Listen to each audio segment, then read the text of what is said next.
കലുഷിതമായി തുടരുന്ന Israel Hamas യുദ്ധത്തിൽ പൊറുതിമുട്ടിയിരിക്കുകയാണ് ഗാസയിലെ സാധാരണ ജനങ്ങളും കുട്ടികളും അടക്കം ഉള്ളവർ.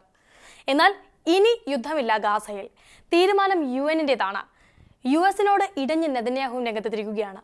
എന്താണെന്നല്ലേ, 5 മാസത്തിലേറെയായി ഇസ്രായേലും ഹമാസും തമ്മിൽ യുദ്ധം നടക്കുകയാണ്. വെടിനിർത്തലുമായി ബന്ധപ്പെട്ട പലസ്തീൻ ജനത ഇസ്രായേലിനെ സമീപിച്ചുവെങ്കിലും ഇസ്രായേൽ കടുംപിടുത്തത്തിൽ തന്നെയായിരുന്നു. എന്ത് തന്നെ വന്നാലും ഹമാസിനെ പൂർണ്ണമായിട്ടും ഉന്മൂലനം ചെയ്യണമെന്ന ഇസ്രായേലിന്റെ നെതന്യാഹുവിന്റെ അടങ്ങാത്ത യുദ്ധപ്പക, അതാണ് ഈ തുടർക്കഥയാകുന്ന യുദ്ധത്തിന് പിന്നിലെല്ലാം. എന്നാൽ ഇതിന് അറുതി വരുത്തണ്ടേ? ഗാസയിൽ ഉടൻ വെടിനിർത്തൽ ആവശ്യപ്പെട്ടുകൊണ്ട് UN സുരക്ഷാ സമിതി പ്രമേയം വെച്ചിരുന്നു. വീറ്റോ ചെയ്യാതെ വിട്ടുനിന്ന് അമേരിക്കയും. കഴിഞ്ഞ തവണ ഇത്തരം ഒരു പ്രമേയം കൊണ്ടുവന്നപ്പോൾ അതിനെ വീറ്റോ ചെയ്തിരുന്നു US. ഇസ്രായേലിനോട് ഉള്ള USന്റെ സമീപനത്തിൽ വന്ന മാറ്റമാണ് പ്രമേയം പാസാക്കുന്ന കാര്യത്തിൽ നമ്മളിപ്പോൾ കണ്ടിരിക്കുന്നത്. പ്രമേയത്തെ പിന്തുണച്ചില്ലെങ്കിലും US വീറ്റോ ചെയ്യാതിരുന്നത് ഇസ്രായേലിന് വലിയ തിരിച്ചടിയാണായത്. നേരത്തെ ഗാസയിൽ വെടിനിർത്തൽ പ്രഖ്യാപിക്കണമെന്ന് US ഇസ്രായേലിനോട് ആവശ്യപ്പെട്ടിരുന്നു. എന്നാൽ ആര് പറഞ്ഞാലും ശരി, വെടിനിർത്തൽ പ്രഖ്യാപിക്കില്ലെന്ന നിലപാടിലായിരുന്നു ഇസ്രായേലും ഇസ്രായേലിലെ പ്രധാനമന്ത്രി ബെഞ്ചമിൻ നെതന്യാഹുവും.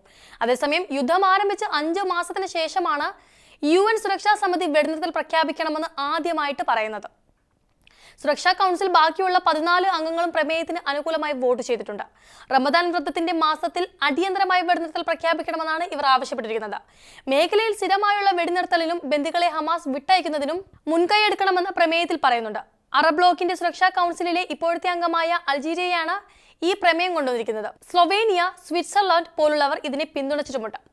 മുൻപ് ഇത്തരത്തിൽ ഗാസ വിഷയത്തിൽ പ്രമേയങ്ങൾ കൊണ്ടുവരാൻ നോക്കിയപ്പോഴെല്ലാം അമേരിക്ക അതിനെ വീറ്റോ ചെയ്ത് പരാജയപ്പെടുത്തിയിരുന്നു.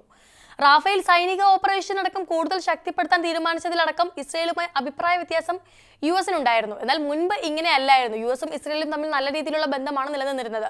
ഈ സാഹചര്യത്തിലാണ് US ഇപ്പോൾ ഇസ്രായേലിനോട് ഇടഞ്ഞു നിൽക്കുന്നത്.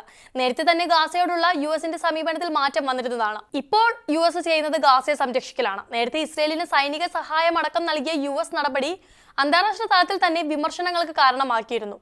ഇസ്രായേൽ നേരത്തെ സുരക്ഷാ കൗൺസിൽ പ്രമേയങ്ങളെ വിമർശിച്ചിരുന്നതാണ്. ഹമാസിനെ അപലപിക്കാൻ ഇവർ തയ്യാറായിരുന്നില്ല എന്നതാണ് ഇതിന്റെ വിമർശനവും. ഇരുപക്ഷവും യാതൊരു ഉപാധികളുമില്ലാതെ ബന്ദികളെ പൂർണ്ണമായും വിട്ടയക്കണമെന്നും പ്രമേയത്തിൽ ആവശ്യപ്പെടുന്നുണ്ട്. അതേസമയം പ്രമേയം പാസായതിന്റെ പശ്ചാത്തലത്തിൽ US അധികൃതരുമായി ഈ ആഴ്ച വാഷിംഗ്ടണിൽ നടത്താനിരുന്ന ഇസ്രായേൽ പ്രതിനിധി സംഘവുമായിട്ടുള്ള കൂടിക്കാഴ്ചയും റദ്ദാക്കിയതായി പ്രധാനമന്ത്രിയുടെ ഓഫീസ് അറിയിച്ചിട്ടുണ്ട്. USനോടുള്ള സമീപനത്തിൽ ഇസ്രായേലും ഇതോടെ മാറ്റം വരുത്തിയിരിക്കുകയാണ്. എല്ലാവരും ഇസ്രായേലിനെതിരെ തിരിയുന്ന സാഹചര്യമാണ്. യുദ്ധം ആരംഭിച്ചത് ഹമാസ് ആണെങ്കിലും ഇപ്പോൾ യുദ്ധം നിലനിർത്തുന്നത് ഇസ്രായേലാണ്. ഇസ്രായേലിന്റെ അടങ്ങാത്ത പകയാണ്.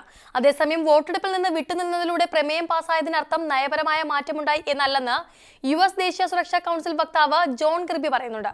വെടിനിർത്തലിനെ US സ്വാഗതം ചെയ്യുന്നു. എന്നാൽ പ്രമേയത്തിൽ ഹമാസിനെ അപലപിക്കാത്തത് കൊണ്ടാണ് വിട്ടുനിന്നതെന്നും കിർബി വ്യക്തമാക്കിയിട്ടുണ്ട്.